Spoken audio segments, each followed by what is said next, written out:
Here we are, guys, back to read some One and Only Ivan. I've got it backwards. There we go. If you remember the last time we read together, we were reading about Ruby and just getting to know her a little bit. Ivan was feeling a little bit left out because he wasn't getting the attention that he normally gets. And I remember Bob said to him, "Oh yeah, you're old news now." So today, as I'm reading, I'm going to be thinking about the language that our author is using, Catherine. I want to think about the language that she's using to see if she's making a picture in my brain. If you remember the last we saw of Ruby and Stella, they were all cozied up together and they're really becoming very close. The next chapter is called Home of the One and Only Ivan. George and Mac are out by the highway. I can see them through one of my windows. They are next to each other on tall wooden ladders, leaning against the billboard that tells the cars to stop and visit the one and only Ivan Mighty Silverback.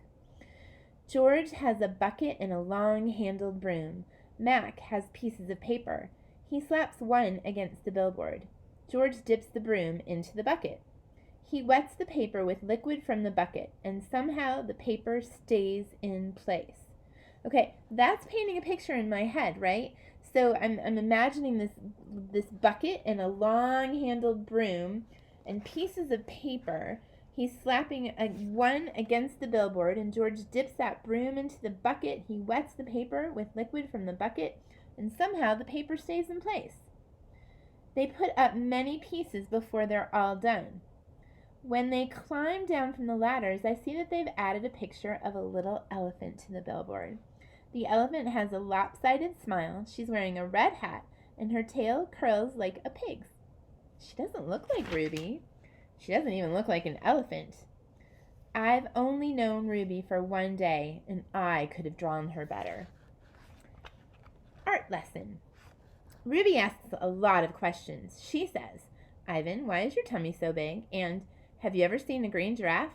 And "Can you get me one of those pink clouds that the humans are eating?" When Ruby asks, "What's that on your wall?" I explain that it's a jungle.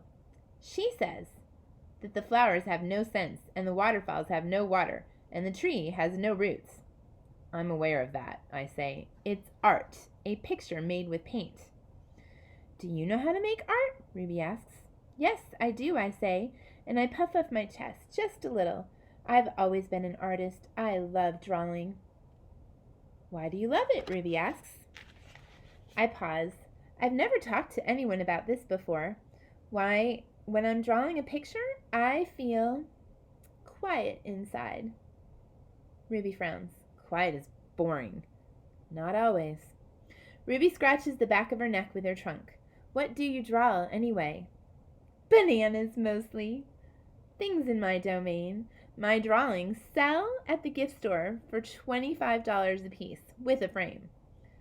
What's a frame? Ruby asks. What's $1? What's a gift store? I close my eyes. I'm a little sleepy, Ruby. Have you ever driven a truck? Ruby asks. I don't answer. Ivan? Ruby asks. Can Bob fly?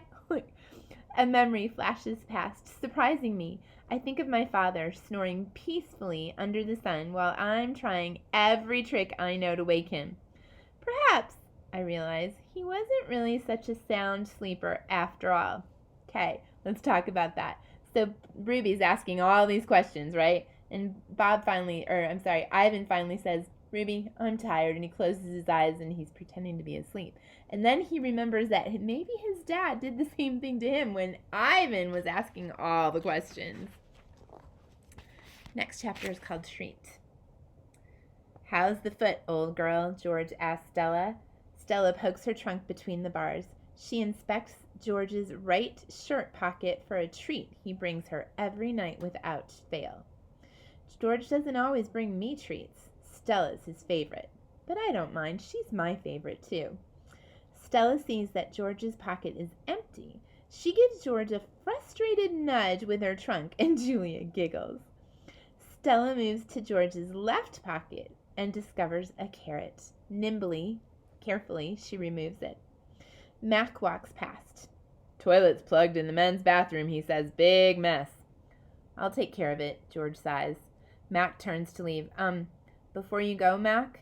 George says. You might want to take a look at Stella's foot. I think it's infected again. Darn thing never does heal up right. Mac rubs his eyes. I'll keep an eye on it. Money's tight, though. Can't be calling the vet every time she sneezes. George strokes Stella's trunk. She inspects his pocket one more time, just in case. Sorry, girl, George says as he watches Mac walk away. Elephant joke. Elephant jokes. Ivan, Bob. I blink. The dawn sky is a smudge of gray flecked with pink, like a picture drawn with 2 crayons. I can just make out Ruby in the shadows waving hello with her trunk. Ooh, that was a good paragraph. Thinking about those precise words. I blink. I'm going to read it again. The dawn sky is a smudge of gray flecked with pink, like a picture drawn with 2 crayons. I can just make out Ruby in the shadows, waving hello with her trunk. Well, I have a good picture in my brain about what's happening. Are you awake? Ruby asks. We are now, says Bob. Aunt Stella's asleep, and I don't want to wake her, because she says her foot's really hurting. But I'm really, Ruby pauses for a breath, really bored. Bob opens one eye. You know what I do when I'm bored? What? Ruby asks eagerly. Bob closes his eye. I sleep. It's a little early, Ruby, I say. I'm used to getting up early. Ruby wraps her trunk around one of the bars on their door. In my old circus, we always had to get up when it was still dark. And then we had breakfast and we walked in a circle. And then they chained up my feet, and that really hurt. Ruby falls silent. Instantly, Bob is snoring. Ivan, Ruby asks, do you know any jokes? I especially like jokes about elephants. Well, let me see. I heard Mac tell one once. I yawn. How can you tell that an elephant has been in the refrigerator? How? By the footprints in the butter. Ruby doesn't react. I sit up on my elbows, trying not to disturb Bob. Get it? What's a refrigerator? Ruby asks.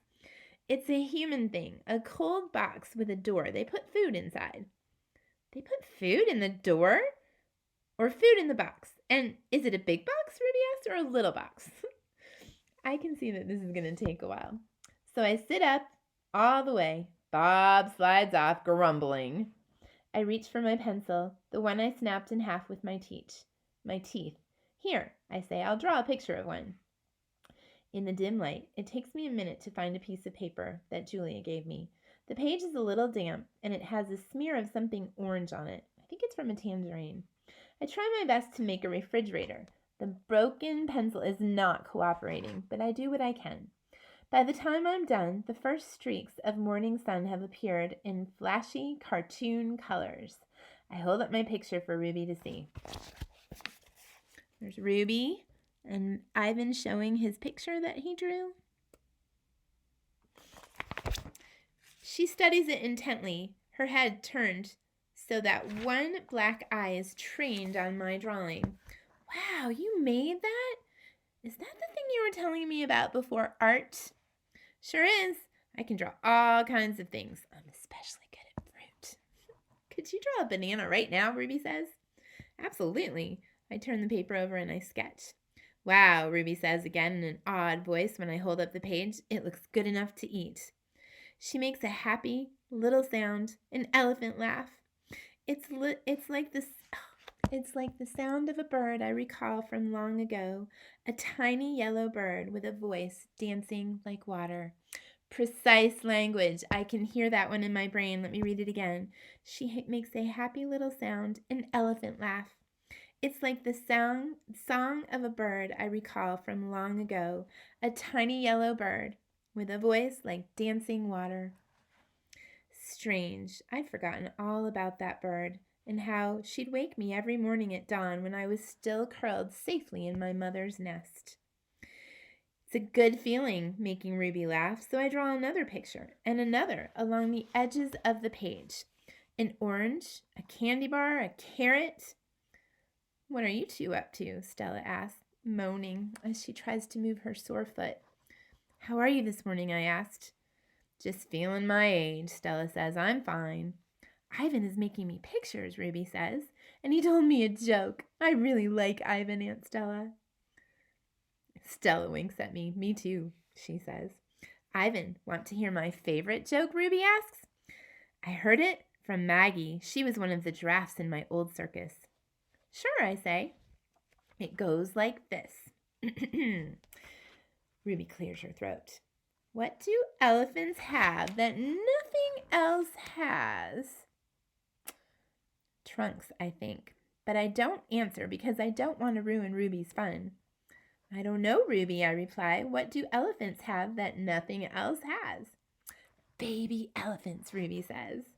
Good one, Ruby, I say, watching Stella stroke Ruby's back with her trunk. Good one, Stella says softly. Children. Once I asked Stella if she ever had any babies. She shook her head. I never had the chance. You would have made a great mother, I tell her. Thank you, Ivan, Stella says, clearly pleased. I like to think so.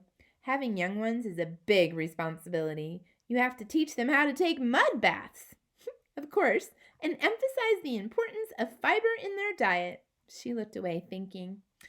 Elephants are excellent at contemplating, which is a synonym, means the same thing as thinking, contemplating. I think the hardest part of being a parent, Stella added after a while, would be keeping your babies safe from harm, protecting them. The way silverbacks do in the jungle, I say. Exactly, Stella nodded. You would have to be good at protecting, too, I say. You would have been good at protecting, too, I say, confidently. I'm not so sure, Stella said, gazing at the iron bars that surround her. I'm not so sure at all. The parking lot. Mac and George are chatting while George cleans one of my windows. George, Mac says, frowning, there's something wrong with the parking lot. George sighs. I'll take a look as soon as I'm done with the window. What's the problem? There are cars in it. That's what's wrong. Cars, George! Mac breaks into a grin. I think things are actually starting to pick up a bit. It's got to be the billboard. People see the baby elephant and they just have to stop and spend their hard-earned cash. I hope so, George says. We could use the business.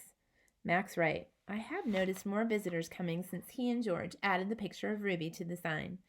People crowd around Ruby and Stella's domain, oohing and eyeing at the sight of such a tiny elephant. I gaze at the huge sign that makes humans stop and spend their hard-earned cash. I have to admit that the picture of Ruby is rather cute, even if she doesn't look like a real elephant.